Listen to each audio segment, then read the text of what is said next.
Got it. Great. Okay, brilliant. Well, thank you for letting me have a chance to speak at the meeting. As most of you know, this is what I do for my real life work, and haven't been doing it for very long, but most of the last year I've been dedicated to retraining myself and learning how to help UK businesses do better for society and the environment. Something that I've been passionate about, well, you know that, most of you anyway, and it aligns nicely with my kind of history and career in business. And as Jane said, I think we all of us, all parts of the equation, we all need to make a huge effort. And businesses are, I think, have the power to be a real force for good. And I think they also have a responsibility to address the climate crisis and the climate injustice. And so it all kind of ties in nicely with what I do for Corn.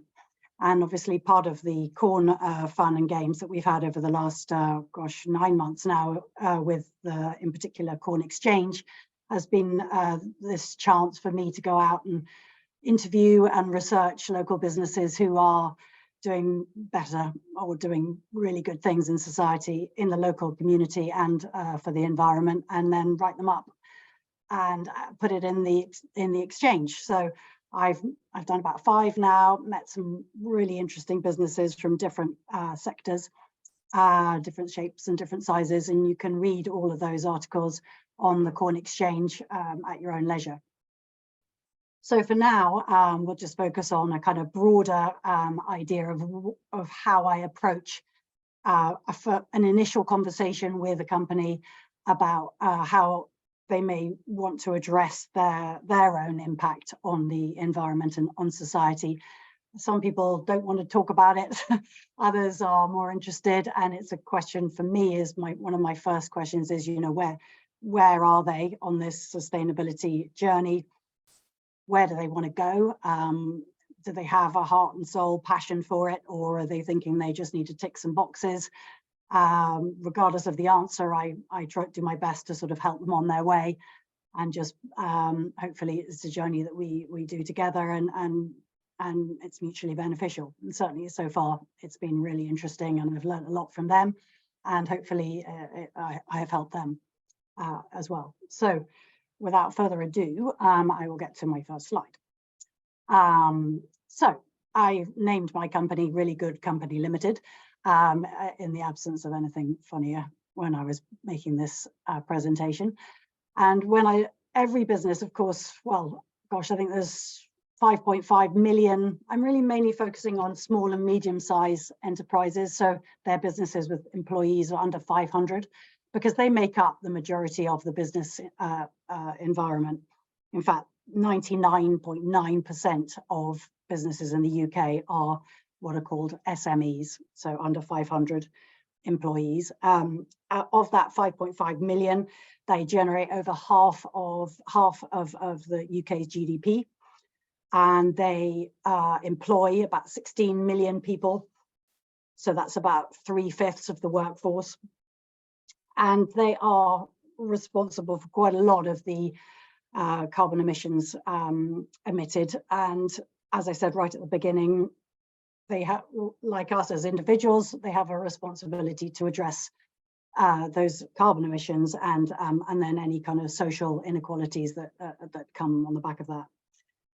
So when I look at a company, although there are, out of those 5.5 million, there are a huge variety, many different sectors, many different industries, and obviously it's going to be completely different for a huge manufacturer of product or a huge agricultural grower compared to a service business with 10 employees and a very, very low carbon footprint. So obviously there's huge variety, but every single company has mainly 5 areas of their business, which I always suggest that it's worth looking into every single part of their business, every aspect, to see where the improvements and where the positive impacts can be increased and negative impacts can be reduced.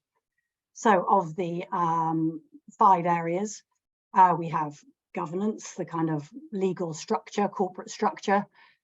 We have very important the employees who work for them, the customers who they serve, either through a product or a service, the community they work in, and the suppliers they use, and of course the impact that they have on their environment.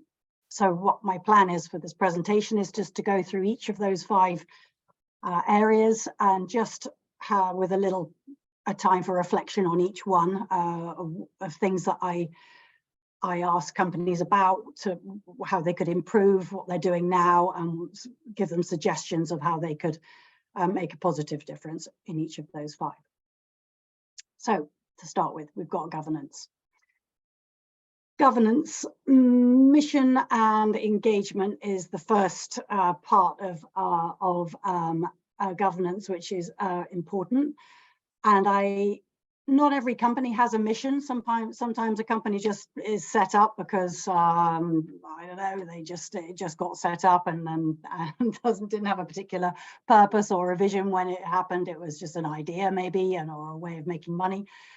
So I suppose my first question on governance would be to a company, what is your purpose? Why can you think about why do you exist? Do you have like an idea of a perfect world? And what's your vision? What's your plan to achieve your vision? And do you know what your impact is on say people and the planet? And I suppose tied in with that is the values of the underlying how a company behaves. Is it very much led from the top? Or is everyone in the company engaged in how the company works? And what about the stakeholders? Are they looking to all the stakeholders, that the impact that they have on all their stakeholders? The second one would be ethics and transparency. Most companies these days will have a basic business code of ethics and a code of conduct. And I think that's absolutely paramount in importance. It helps their employees know how to behave, and the transparency angle is more to kind of, I think a good business is a company which is happy to be transparent about how they conduct themselves, happy to be transparent about their financials, not only to the outside world, perhaps also to their employees. Can their employees see how the company's doing? Or is there sort of cloak and dagger stuff going on, which obviously not a great thing. The legal commitment is another area of governance, which is really important. Starting up a business, I don't know how many of you have actually set up your own business, but going through the Companies House, it's all on very easy few clicks these days, but it literally, your articles of association are what are just called model standards, and you just tick the box and you don't even read what the articles of association are necessarily. You just want to get your company started, so you just tick the box. When I'm working with companies now, I urge them to look at the legal side of their articles of association, because you can do lots within that to rewrite them almost to make.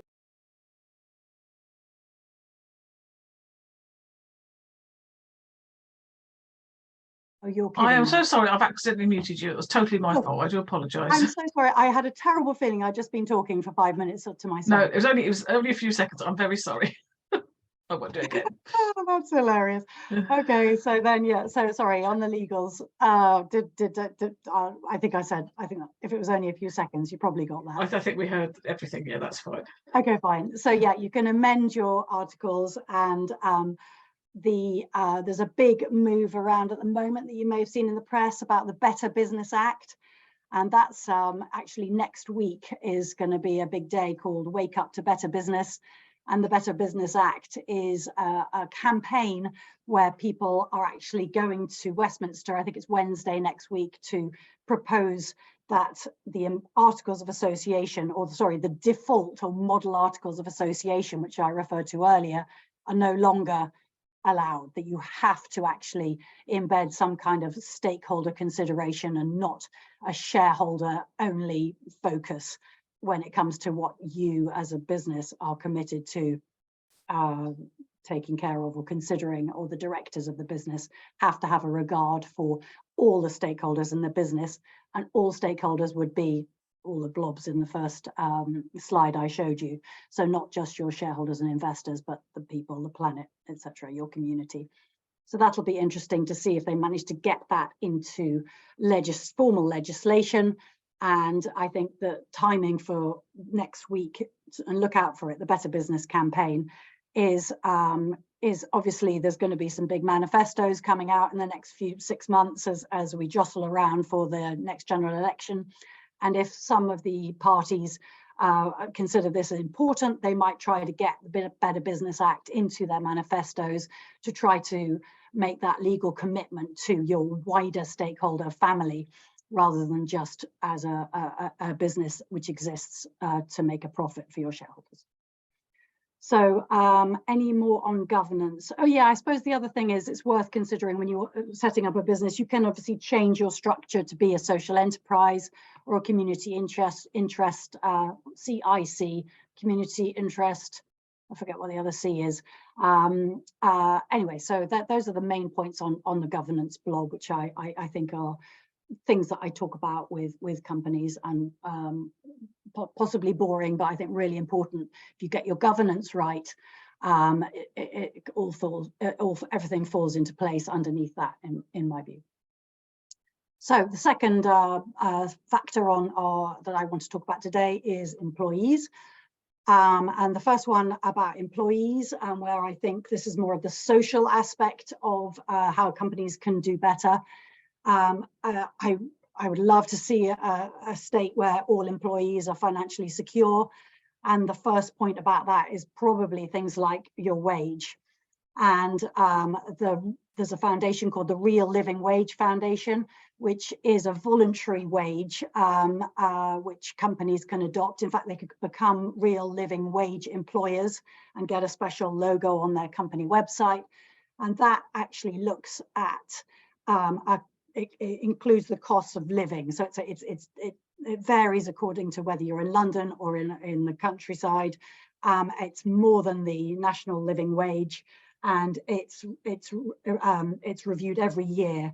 Currently, for example, it's £10.90 an hour across the UK, but £11.95 in London, to take into consideration the higher living costs of living in London.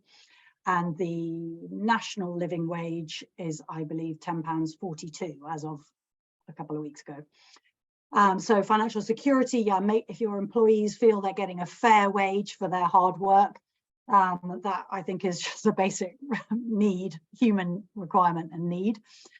In terms of pay, also, I think it's really important that companies treat their contractors well. Just because they're not a fully paid up employee doesn't mean that they should be treated less well. I also think employees should be incentivized with like some kind of a profit share, or distribution of bonuses should be throughout the company. I think there's too much of a focus on the CEOs. I think the focus should be just as important on the non-executive members of the company. Again, pension plans, I think that should not just be an automatic tick box, but again, companies can really think about getting a good pension for their employees. And when I say good, I also love that would be an ethically responsible pension. More on that later on. And then finally, I think a really important factor is the ratio of the CEO versus workers' pay. I think, unfortunately, England, the UK is one of the highest in terms of the income inequality in the EU, and that's just not fair. So it's a social injustice there, which I think little things can make a real difference. And financial security of your employees is right up there. The second one on the employees would probably be a really important topic these days, is obviously health, well-being, safety. Again, I think part-time workers perhaps come into this. They're often treated not so well as a full-time worker, and I don't think that's necessarily fair. Occupational health and safety, everyone's got to have a kind of piece of paper on the wall somewhere saying they've done something, but again, that's just a box tick. You know, are you going deeper as a company to check that your employees feel well, they feel safe, they feel healthy? Mental health is a big issue currently in employment. There's one company I know who offer a lovely thing called a duvet day, which is just a paid day for that morning when you wake up feeling really bad and rubbish, you just can't move, and that's built into their work contract, which I think is just a lovely way of saying, you know, we all know we have those days. There's various accreditations you can get as a company for looking after your employees. There's a workplace well-being charter, for example, and there's numerous others. Obviously, things like the Modern Slavery Act as well. Obviously, that is now, I think, that's legislation, but I need to check on that one. What more have we got in employees? Oh yeah, career development. Obviously, this is really important for people in their careers. No one wants to get stuck not moving. They want to feel that they've got potential for development, and within that, they want to have their work reviewed. They want to be able to have a kind of back and forth with the people above them, so that they can raise issues if they have or concerns, and that everyone's treated fairly. A lot of companies now will have training budgets for their employees, and they'll also introduce a thing where they'll have senior managers training the juniors, and juniors wanting to be able to say, actually, I'd like to have a go learning about such and such a department. And so that should also be built into a career development program. Also, it's great if an employer can look at employing individuals who have barriers to employment. So I'm talking about maybe people who need a second chance, who've gone wrong and need help getting back on track. So that's always an area which I love to encourage. And also disability confident employers. That's another accreditation that you can get if you're willing to just go that extra mile to ensure that people with a range of disabilities can feel confident about approaching your company for work. So various things within that. And then the final one on this, all of the above lead to employee engagement and employee satisfaction. I suppose you can just always look to go that extra mile, or a good company would always look to go that extra mile for their employees. It's very easy to get statutory maternity pay. If you just go one step further, you could probably do some kind of maternity pay or time off as an added extra to keep to add to the satisfaction and well-being of your employees. I think the final point on employees is the flexibility in terms of their working practices, in terms of working from home, working in the office. I think as long as it's all really about communication and working with your employees to make them feel that they're a part of the decision and be fully engaged in making their business a success through feeling happy. It's very simple. So I think that's pretty much all on the employees section. Please do shout as I go along. I won't be able to keep in touch with the chat because that sounds like oh, hang on a minute, I've just seen a chat. Is there a question there? Oh right. Oh yes. No, that was only me putting a link to the business articles on the but yeah, please shout. I haven't got the thing where I can see people's hands, but if there's any questions along the way, Jane, I'll keep an eye on it. Yeah, that's fine. Yes, because there's nothing worse than just one voice. Okay, next one. So the customers, what's the phrase? Yeah, customer knows best and all that. So again, we've got satisfaction in here, everyone being happy and satisfied. No, but seriously, on your on the customers, they are really vital to any company. And I think treating a customer with respect is hardly needs saying. But I think you could probably, as a good company, get feedback from customers. Not only would it probably make you improve your product or your service that you're selling, but it's also really important that customers find it easy to say good things about your company, but also to make a complaint or raise a concern. anything to do with good customer service is going to give is going to be a business advantage, but I think it is also all about treating customers with respect. The security point is more about data privacy. It's really important now that you can't move without a GDPR, and possibly, and rightly so. The protection, customer protection, I suppose this is more about, I've been reading a little bit, I'm sure you've all picked it up in the press recently, about to do with the cost of living and the inflation that everybody's been experiencing recently, that there's been some sneaky kind of profiteering, perhaps is the word, of companies who are just going, oh, but my cost of goods have gone up, and so prices are just sort of creeping up. And I'm not sure, obviously there has been inflation, but I wonder if, and perhaps somebody knows more examples of this than me, that a good company must not profiteer by raising the prices of goods and services and using something like inflation as the excuse. And then finally, this only refers to customers a business whose product or service addresses a social or economic problem.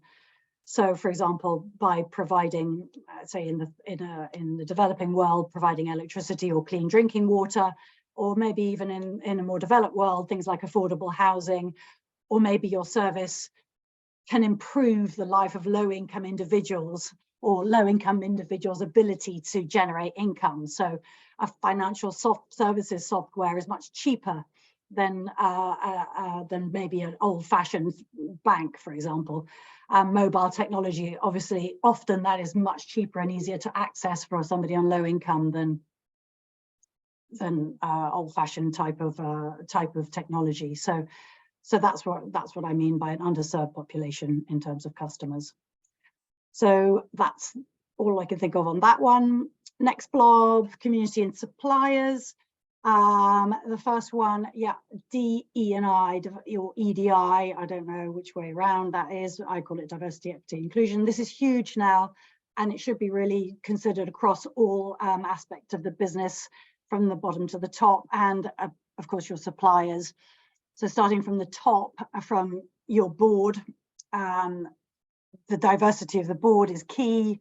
We all know this, that teams are just better if there's a real mix of people, and we find that in Corn and anyone I've worked in. And there's still a lack of diversity in gender on boards, and there are underrepresented groups, whether it's women or minority or ethnicities. I think that is something that I always urge companies to take on board. And there's lots of stuff you can get accredited on there, lots of training, and I wouldn't even begin to know enough about that, except for how important it is.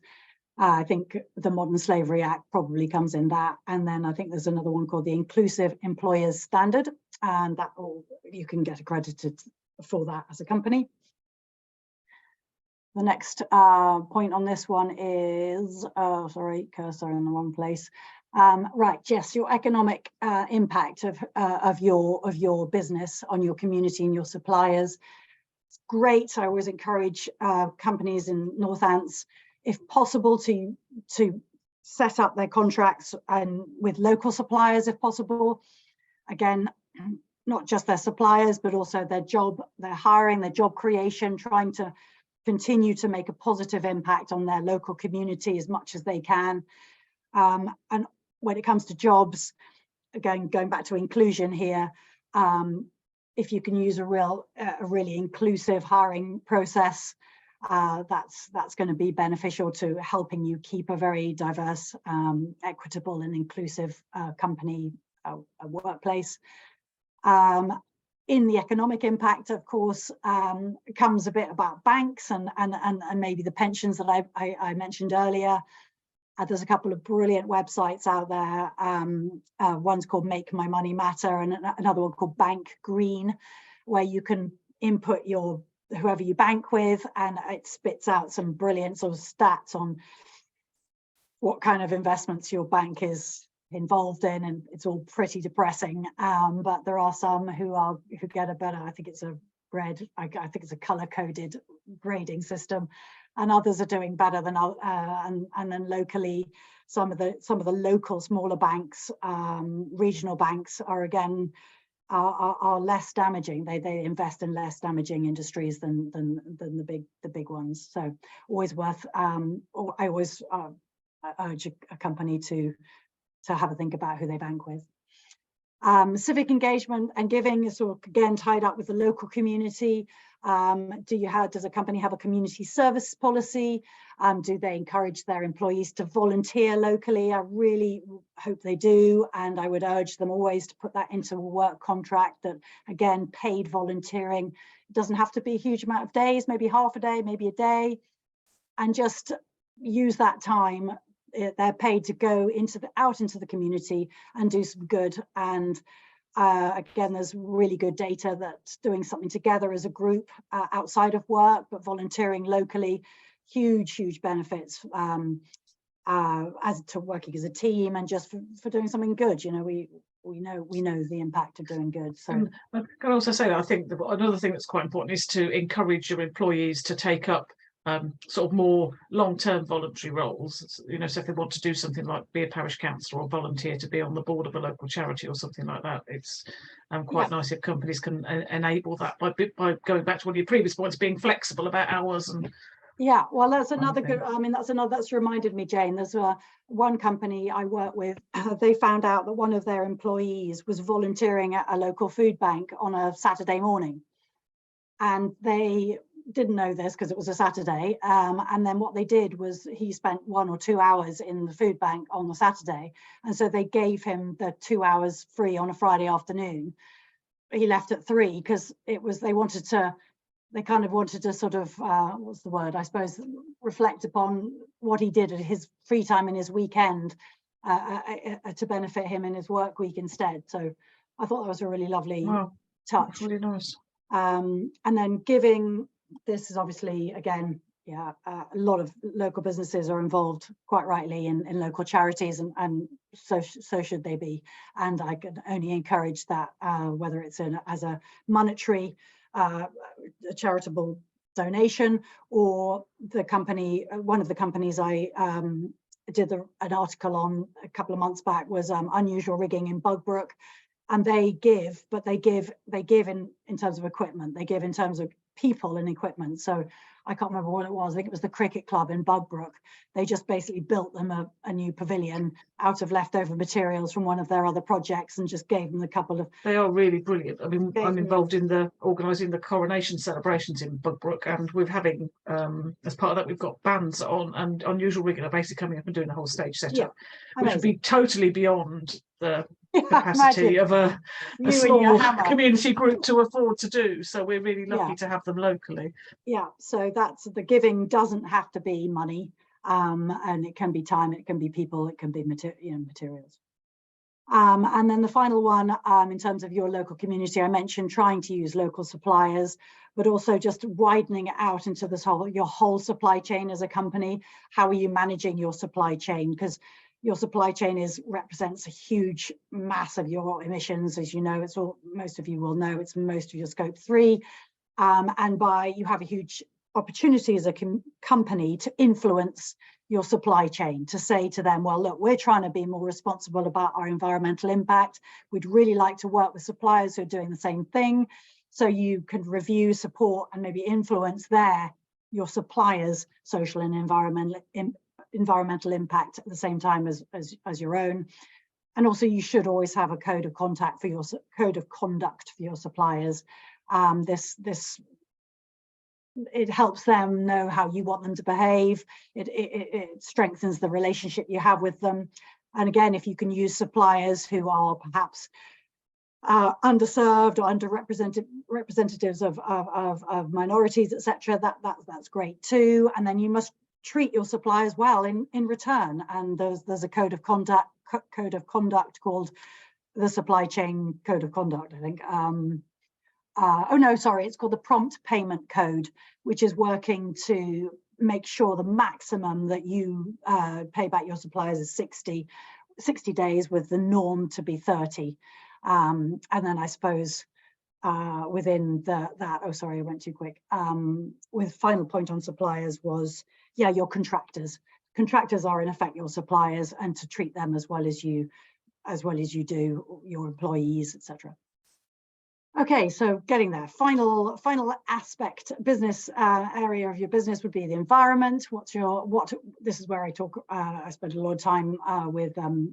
This is probably the most sort of weedy, thorny topic because it's really tough to do well. This. So environmental management. A lot of companies now. Well, where do you start really? You've got to start simple. Removing the plastics for a start, couldn't they? Yes, start simple. Try to work out what is your carbon footprint, and it's not easy to do that. And there are a lot of things out there to help companies do this now. Some online tools and calculators. But if you know where you are in terms of how much you're emitting as a business, how much damage you're doing to the environment, you have a baseline, and from there you can only improve. And so there are much grander ways of doing it. The simple way is a calculator, carbon calculator tool, which you can get online. A more sort of in-depth way is to actually hire an environmental management consultant to help you put in policy, well, help you measure and then put in policies and procedures to manage that improvement. I don't mean just within your facilities, in the business's facilities, but also say you're making a product, say you're a producer or manufacturer, to take in the environmental consideration of your development and design.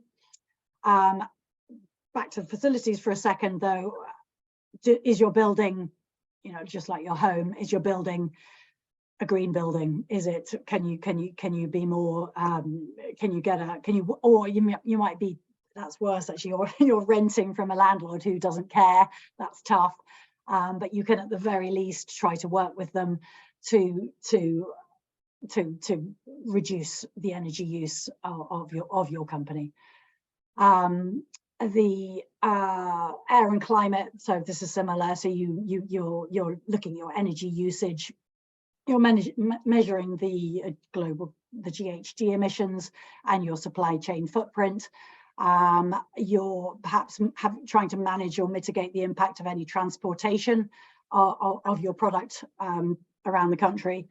Ditto with water. You need to monitor, you need to conserve water, not just in your company facilities, but again, working with your supply chain. And then land, life, this is all sort of waste.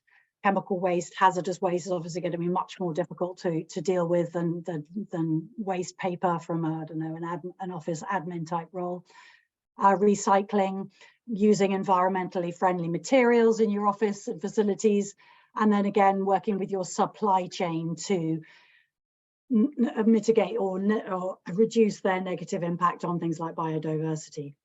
I mean, the big element in the elephant in the room on this one is, yes, you can measure your carbon footprint, but it's probably reducing first. I can't remember the statistic of how much energy is just wasted. Harry will know, but it's huge. And I think if like we do in our homes, if we did the same in businesses, we'd be saving a huge amount of carbon emissions. I think it's hospitals are the huge culprit here. Manufacturing industries, lights left on, I still see it everywhere. So yeah, I think the main point on the environment is reducing usage. Alexina, sorry, quick question. When you mentioned transport, would that include how employees get to work? So would you ask businesses to look at providing, definitely, I don't know, bike hire schemes or? Definitely. I would say things they could do. It would be surveys on would employees consider car sharing? How close is your business to a kind of like public transport? Could you help with that? If it's miles, could you put on one electric vehicle minibus to pick up the people from such and such a train or such and such a bus? Do you have a car park where you could put in an EV chargers Absolutely, Jane. Yeah, really important one. And then that is also tied in with flexible work practices.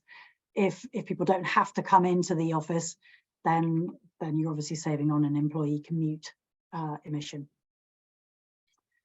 So that is. Can I just ask that, Alexina? So how would you say it compares? Say people are driving into work, but in an open plan office, all sharing the energy of heating it, and 30 employees at home sort of heating individual rooms. I mean, has there been any research into that? Because I think it's something that's quite interesting, as so many more people are flexi working, and then they might not all be in the office on the same day. So you know what I mean? There's dual heating and all of that. Yeah, it's true. And I think that was quite funny when it was really cold. Everyone was going into work because they knew they'd be warm. So yeah, no, really good point, Louisa. I think, I don't know off the top of my head, I think that the GHG protocol data which they provide anyone who's trying to work out their carbon footprint now has a special working from home what's the word, measurement. So you can very easily measure how much it is as a working from home individual in terms of your carbon footprint compared to working in an office. So actually, if I had the time, it would be a simple spreadsheet and I could work out what's 30 people working from home individually heating their homes versus 30 people in one space sharing it. So yeah, no, good point. So that's it on my main blob. So I suppose the point I then say is to the Really Good Company Limited, I say, if you do all these things, they say, why should I bother, Alexina? That's just like a whole load of hard work, a whole load of cost. I'm struggling with a million other things right now, trying to keep my business above water. Why on earth should I change? And I think I've got, again, 5 main points as to why I think all companies should try to be Really Good Company Limited. That improving impact, I don't need to say why we need to do that to you guys, but best practice, it's not only for you as an individual business, but it also influences everyone around you and other businesses. There's 5.5 million small medium enterprises in the UK, and anything that one company can do, not only does it improve the impact of that one company, it just shows best practice to the peers and provides a benchmark from which others can look up to and then hopefully emulate. Can you update me a little bit? Because yes. Is this scheme nationwide, or is it Northampton businesses only, or? No, I'm just talking from, hopefully this is something that could go, this should be considered globally. I just work here mainly with Northamptonshire businesses, but I'm part of a global community. You've been in touch with various businesses and got them to agree to all these things? Yes. Well, yes, I'm making a very, very small impact myself at the moment. Sorry, is it you, Eileen, talking? Eileen, yes, that's right. Hi, Eileen. Yes, no, I would love to reach hundreds of businesses with these suggestions. All I know is there's a lot of practitioners like me, consultants, sustainability consultants, who are working with companies all over the country and globally to introduce these ideas to businesses. And yeah, lots of them are adopting them, but I'm afraid there's still more who aren't. So it's a mountain to climb. this is a marvelous scheme, but it's marvelous exercise for box ticking, isn't it? For everyone. When I go out, I'm an 82-year-old lady. When I go out into town, my asthma is made worse by the air quality for a start. I go into Morrison's or any of the supermarkets. I come home with vegetables totally excessively wrapped in plastic. I know, it's terrible. No, I mean, the supermarkets are to filter my water. yeah, no, it's true. It's a mountain. There's a mountain ahead of us, Eileen. But hopefully, it is becoming. I'm hoping after all these things, all this Friends of the Earth will start making an impact. Yeah, on people. Yes, I hope so too. too. I can envisage a nice table outside Morrison's where customers are encouraged to unload their plastic. Yeah, and you brought can into the, that's not Extinction Rebellion, but it's slightly activity, but it's not nowhere near Extinction Rebellion. But it is customer feedback, isn't it? Yeah, absolutely. And you must do that, Eileen. You should take, if you've got a spare hand, you take your plastics down with you and don't just take them to the info desk in Morrison's and let them deal with it. At the moment, I'm trying to get rid of plastics outside of my body for a start. So you don't want them in. No, you're quite right. No, but you must do that. You must definitely do. There's a really good point there, isn't there? That as consumers or customers of companies or even employees, that we can encourage companies to do the right thing. Yeah, and if it's raising a complaint, or I mean, I've almost got a copy and paste sort of complaints email, which I regularly wing off. But God no, they must hate me. Like who, I know, angry from Northants constantly. So yeah, I think Eileen, you must raise your voice, make your concerns heard, take action, take your plastics in, and stuff like that really can make a difference. So good for you. Second one there was just it takes more than one though to change it. I know, but that's the point, Ellie. We all Finally Whittingstall, all he's got is first plastic wrap wonky parsnips. Oh well, you keep making a noise, and I'm doing it too. So yeah, sorry. The second point about what's going to happen to the Really Good Company Limited when they adopt all the policies that I suggest they do is obviously this very valid point about people wanting to work for companies with good social and environmental values, with a strong mission and a purpose to do good in the world, without a doubt, particularly the younger generations who are getting much more choosy about who they work for. And also once they get in there, because of all the things I suggested earlier, they don't want to leave. So they stay there for a long time. So like you get loyalty, build loyalty with suppliers, you build loyalty with customers, you build loyalty with your employees, and you reduce your HR costs. So no brainer really on that one for me. That's my customer trust and loyalty. It said that already. And then this one is important for businesses wishing to grow. There's a huge amount of responsible investment funds, ethical investment funds, equity finance looking for sustainable businesses to invest in. And I know for a fact that it is easier to access this funding.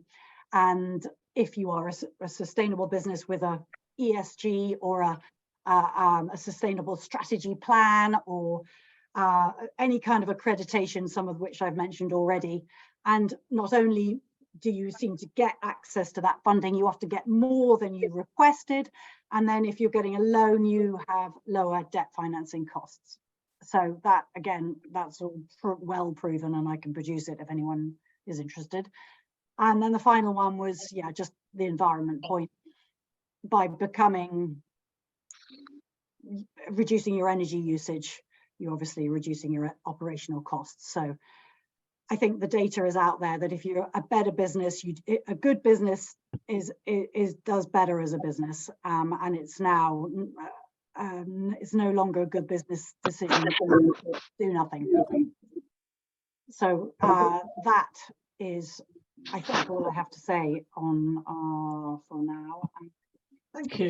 We've got a couple of people with their hands up, so I'm going to plunge straight into a sort of a Q&A session. Yeah. Claire Robertson-Marriott, I think you had your hand up first. Hello, I really enjoyed that talk. Thank you very much. And I really sort of appreciated the social value aspect of the value of work, because I think that's really important and very good for social cohesion.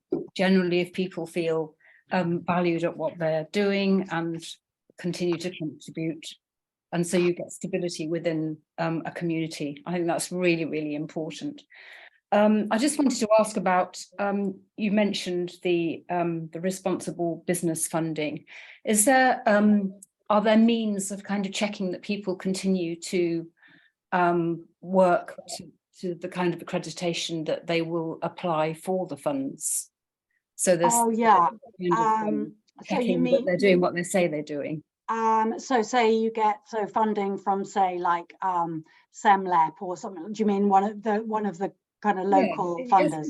Just to check that, you know, people are getting money for what they say they're doing and how that's being well, I mean, in my experience of any kind of grant funding is it's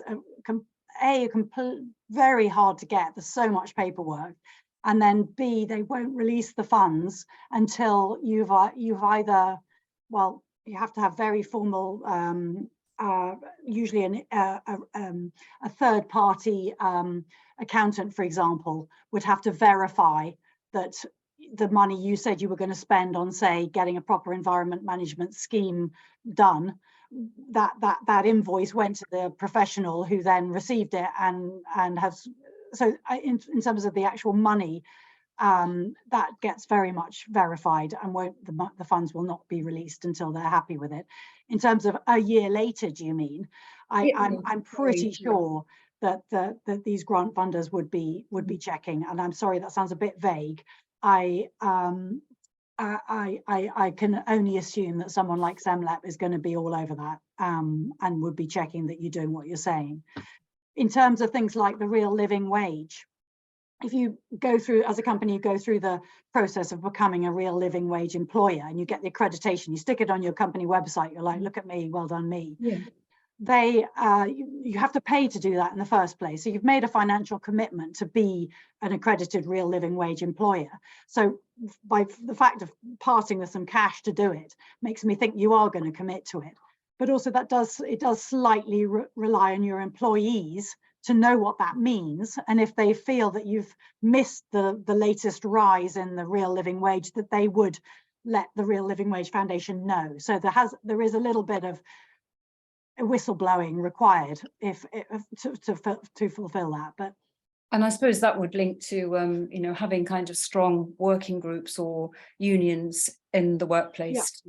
Worker empowerment, workers feeling that they're completely absolutely involved in it. So can I ask another question about the supply chains? Because I mean, one thing that concerns me is how we kind of note or take note of the things that are being imported and the provenance of the products being imported, because that would be as much part of the assessment as you know, looking at things within the country. But I mean, you know, I know that you're this is something that you've developed, and there's constantly things that can be added into it. Yeah, supply chain, really huge. So an example I'll give you is a Northants business called, well, you'll probably know Claire, Blue Skies in Pittsford.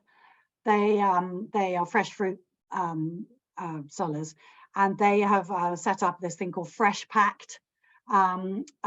This Jane forwarded me a brilliant article about this. I have to confess it was Rupert's oh, sorry, Rupert. But yeah, it's fine, yeah. And they're taking it, they produce a coalition of people involved in food and supply chain, the supply of food coming into the country from mainly Ghana, but all over.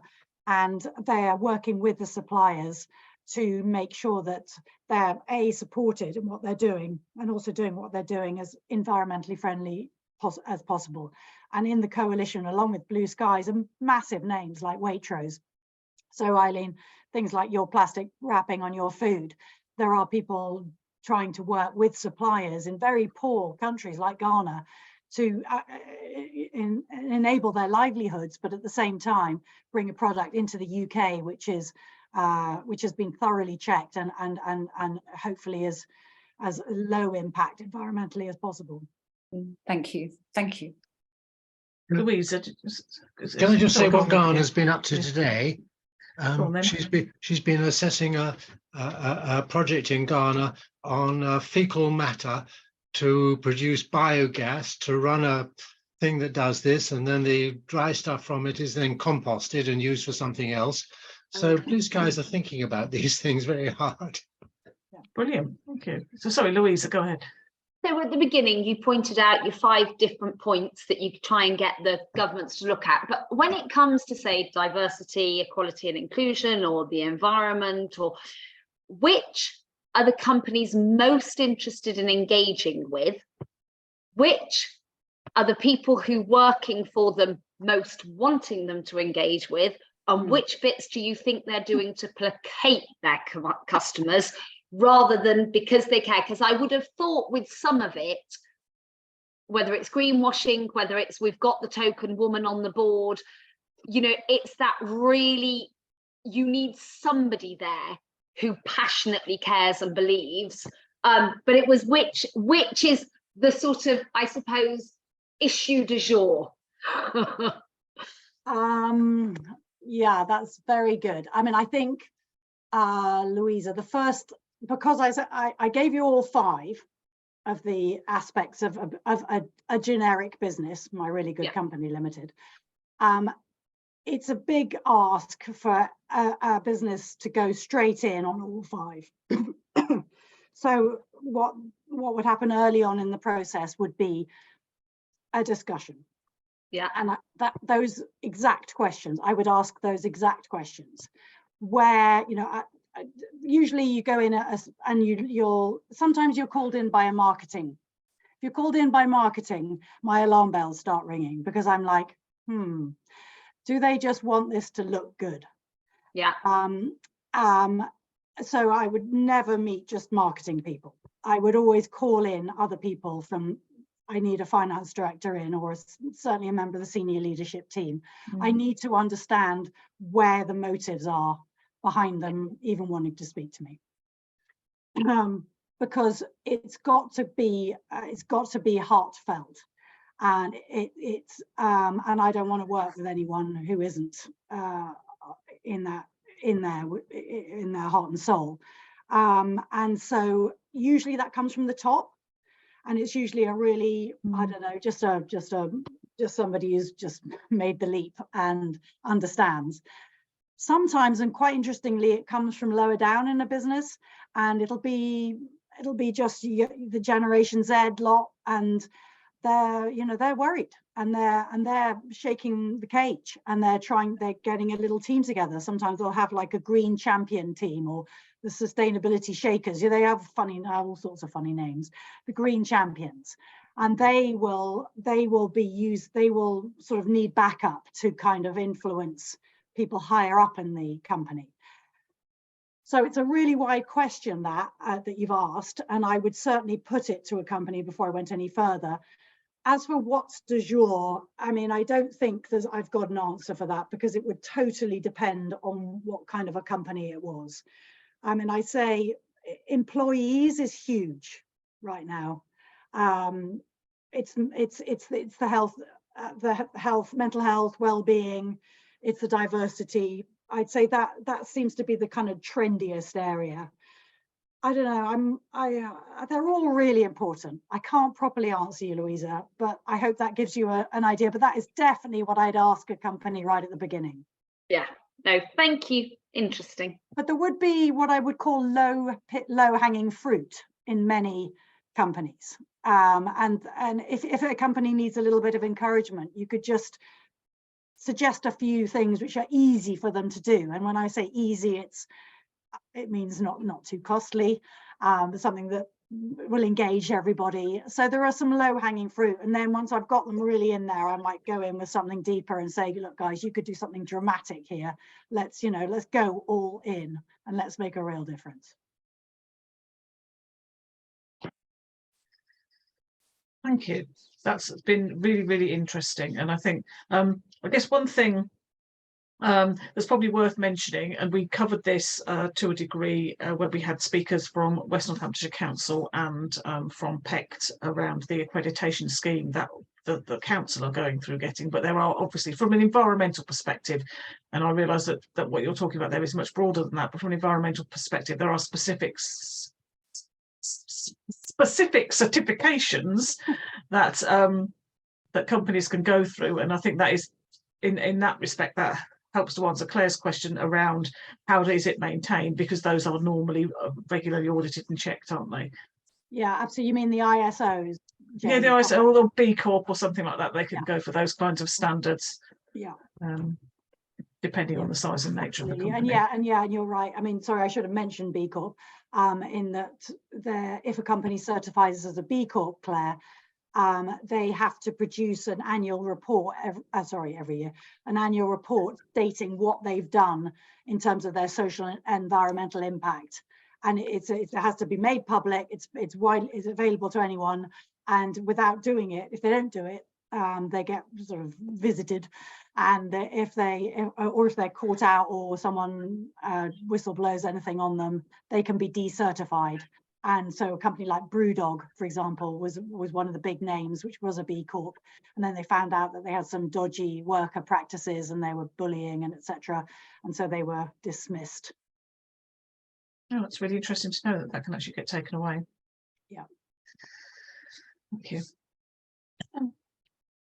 And then, unless anyone's got any more questions for Alexina on that part of the presentation, I was just going to ask you, Alexina, to talk very briefly about the Northamptonshire, is it Sustainable Business Award? Yes, that's very briefly on that. Yep. So as of this year, 2023, there will be a Northamptonshire Chambers of Commerce organised sustainability award. They've never had it before, and it'll just be really interesting to see who applies, see who wins, and I'm going to be privileged enough to sort of set the criteria and hopefully have a good snoop around who's doing what, but also to encourage anyone you know, any businesses that you know doing anything good to in this area to apply for it. And I think that'll start raising awareness of actually it's not just about winning an award for making the most money or growing your turnover or developing, well, I don't know, other profit related issues,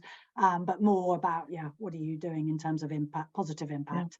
So I'm really chuffed to be involved in that. And I'll be hammering on your door and making sure that you tell everyone about it nearer the time. Definitely.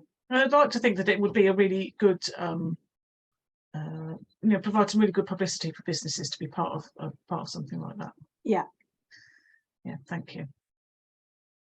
And I should probably say, because Alexina didn't say it, but actually the reason why that award has been introduced is because she complained effectively to the Chambers of Commerce that wasn't included in their set of annual business awards and they ought to put one in.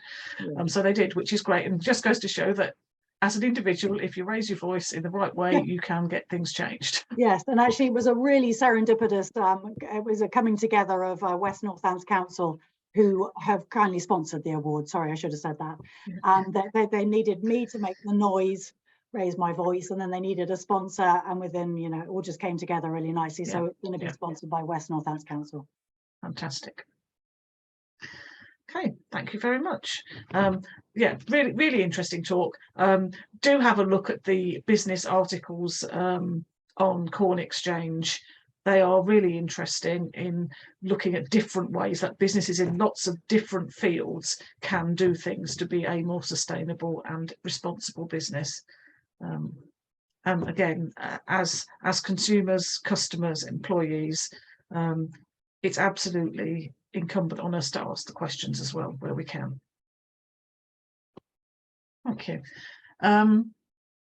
So the next thing I just wanted to mention quickly was that we got speakers booked for the next couple of months.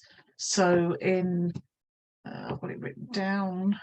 So in May, we will have Claire O'Brien, who is the Sustainability and Environment Manager, I think, I've remembered that correctly, for Grand Union, which is a large social housing provider locally, who's going to talk about retrofit, but more specifically, how to make your messaging around retrofit and changes to your property and how you use your property relevant to your audience. Harry and I have had a very interesting and enthusiastic conversation with Claire already, so I think you'll really enjoy that talk. Then in June, we've got something that is equally interesting but completely different. Dr. Caroline Kuzemko, I think I pronounced that correctly, from Warwick University, who's going to talk to us about the politics of climate change. So something I think if you're a member of this group and not interested in the politics of climate change, then you're probably in the wrong place. So hopefully that will be something that should be really engaging and interesting for all of us. So please do join us for those 2 talks. And if anybody has any requests for topics that you would like us to cover in future meetings, or indeed suggestions for speakers that we could ask, then please do shout. There is an absolute myriad of topics and subjects. You know, obviously the environment and climate issues cover a very wide spectrum. So do let us know if there's anything that you specifically would like to hear about. Thank you. And I say thank you very much for inviting me. You're I welcome. shall be away in France from May until August. So Okay. I won't be able to take part. So well, it's very we're very pleased to have you in, and hopefully you'll still be able to pick up the meeting notes that we send out and stay in touch that way. And then when you're back from enjoying your time in France, I hope you'll be able to pick up with us again. thank you very much. And as with this meeting, we do record the meetings and put them out so people can watch them Thank you. on YouTube later if they want to. So I just wanted to talk now briefly about a couple of events that some of us have attended recently on a sort of broadly similar theme. So there's one which was set up by a climate change group in Kettering, which was called Stronger as One, for which the clue was very much in the title, in that it was intended to help bring together environment and climate groups from across the entire county, really, which I think is a really useful exercise to do. It was a really interesting meeting. Hopefully there will be more. They were looking at how groups can work together to promote specific causes. The first one that they've chosen to sort of prioritise is the campaign which you've probably heard about, which is to prevent the felling of a number of mature lime trees in Wellingborough. It's been a really high profile campaign locally there and across the county, really, and indeed nationally. They had some quite good press coverage, fairly widespread. So that's something that they'll be looking at, but hopefully other things going forward. It's something that Corn's very keen to be involved in. It's always been one of our key principles that we want to work together with other groups. Absolutely. What was it? I can't take any credit for making this up or even mentioning it first, but how is it? No, it's not a competition. So is it? Climate activism is not a competition. It's something where we should all be working together, and people have got different ways of approaching it, but I think there's room for most forms of activism. And the other meeting, which is a little bit as a sort of a similar approach, is one that Harry, Rupert and I went to yesterday, which was at the Umbrella Fair in Northampton, which, for those of you who don't know, they are a community, an environmental group based at the racecourse. Again, this was a meeting designed to bring together various groups with a sort of an environmental theme from around Northamptonshire. Really good meeting. I think again there will be more, and it is about working out how we can support each other and try to amplify each other's message. We don't want to be sort of treading on each other's toes or fighting for the same territory, but it's just understanding what other people are doing and helping to share that message. Don't know if anybody else wants to say anything about either of those meetings. I know I obviously wasn't the only person there, so.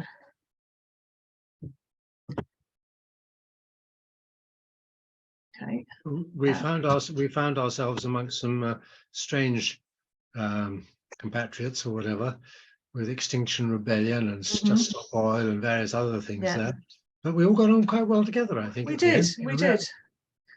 We have more in common than the differences. I think it's fair to say. There's a big thing going on in London, isn't there? They're all going up to do things. Yes, there is. And that's what I was going to come on to next. I was just going to talk about a few upcoming events. May seems to be a really busy month, or the end of April, and May seems to be really busy for events. So yes, over this weekend, so Friday to Monday, it's what they're calling the Big One in London. It's a I wouldn't necessarily, I'm not even sure what the right word is, but it's a protest or a demonstration, but actually it's an event where a huge number of environmental organisations, so Friends of the Earth, Greenpeace, Extinction Rebellion, so really right across the spectrum of environmental organisations have come together to support this event. I think there's quite a few people going locally. It's a run, isn't it? The big run, isn't it? The big one. The run. One. It's run. It's one. The big one, I think. No, it's running. People are running, aren't they? Well, it is the marathon, isn't it, on Sunday? No. Yes, but this is different. Yeah. Right. But I think the BBC News today was suggesting that there was some deliberate attempt to interrupt the marathon, which is not the case at all. I was just interested in the BBC approach to how they were kind of, describing what was going to happen. Yeah. I thought it was very naughty, actually, of them to suggest that it was deliberately going to be interrupting the marathon, which it's not. No, I don't think that's the intention at all. And I think that there's a programme of events. They've got speakers and performers and all sorts of workshops and things like that. So I think it's designed to be very much a peaceful, non-violent, fun event, but just to show that there are huge numbers of people who very much care about climate change. So I'm just going to run through a few other events that are coming up that people might have an interest in. So this Saturday, there is what would you describe it as, Claire? Is it a workshop or an event on women and the impacts of air pollution in Northampton at the Guildhall? I would call it a seminar.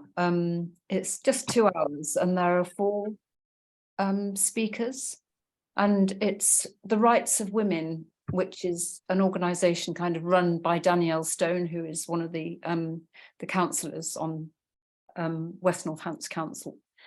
And every now and again, she sort of puts on women's specific events. So this is talking about air pollution and how air pollution specifically affects women and children and women's responsibilities. So that takes place at the Guildhall, the Jeffrey Room in the Guildhall at 1 o'clock on Saturday. Just to be clear, because it's a Rights of Women event, does that mean it's only open to women? Just to be really clear. Yes. Yeah. Okay, that's fine. Thank you. I think that should be really interesting, and I think although one might choose to question the pinpoint accuracy of the press reports that Northampton's the most polluted town in the country, there is no doubt that there's a huge amount that can be done to improve air pollution in this town and as a nation. So yeah, it should be interesting. Then we have got on the 10th of May, there's an event at Northampton College, which I'm going to ask David to speak about for a moment. It's called Climate Chaos, Save Our Future, hosted by Transition Town Northampton, but with the involvement of some other organisations, I think. Yes, very much supported by a local company, Brandon Surveys, who are putting up the money for our guest speaker, which is going to be Paul Allen. He's the Carbon Zero lead from the Centre for Alternative Technology. He's an internationally renowned authority on how and why we need to get to zero carbon. He speaks at COPs and various other important gatherings, has an influence there and is influenced by it. So he will be joining us on Zoom, 10th of May. He'll be there about 7 o'clock. We hope to open at 6:30. We've invited any local environmental group that is available to come and have a table for free to meet councillors. Every councillor in the West Northants Council and Northampton Town Council has been invited or have been invited already. We're working on parish councils to get their invites out in the next few days. So the idea is to learn about why we need, if we need to learn. We all need to learn something, I'm sure, but councillors and public are invited, and we think they probably need to improve their knowledge and work towards improving the councils and our own performance in terms of what we do and how we contribute to reducing the damage that we're doing. The idea is to bring councillors and local environment groups together. Hopefully they will find each other, they will learn from each other and learn perhaps how to work together. Very often people just stop oil and insulate Britain. People go and cause disruption. Their disruption is noted, they get locked up, but the point that they're trying to make is often ignored, missed, or just get sidelined. Hopefully, if some of them are there and meeting councillors, we can try and, from a transition town point of view, that's not our way of doing things. But they've got an excellent cause, and we do want to share the cause and try and influence people to reduce the impact on the climate. That's probably about it. It's a free event. There's an Eventbrite, you can sign up, but it is a free event. Free tea and coffee. The details on the Eventbrite link are on Corn Exchange. Thank you. Yeah, please do have a look at that. Obviously, I'll be there, and so some other representatives from Corn. The college are sponsoring us just by giving us the room for nothing. So that's thank you to them as well. Yeah, it's really good. Do come along. You're all very welcome. And yeah, the more we can get there to actually show the councillors just how important this subject is, then the bigger impact we'll have. Yeah. I think we've got a very nice theme developing this evening, really, of the fact that everybody needs to be involved in fighting climate change and all sorts of sectors of society, sectors of the economy. So yes, hopefully that feels like there's possibly a bit of a momentum going locally on that. So yeah, really good to see that continuing with this event. So I just wanted to very briefly, I know we're gone 9 o'clock, so I'm just going to very briefly mention a couple of other things. So Southcote Environmental, which some of you may know, are responsible for maintaining some really fantastic ancient orchards in Northampton, are holding May Days on Saturday the 13th of May and Friday the 19th of May. Again, there's a link to their Facebook page on our What's On for more information on that. You might have seen in the meeting invite that on Sunday the 14th of May, Save Our Street Trees are looking to plant climate change garden at Briar Hill School, and they are looking both for volunteers, but equally importantly, looking for materials and plants to help them do it as sustainably as possible by reusing existing materials and hopefully sort of seedlings rather than having to buy a whole load of new plants.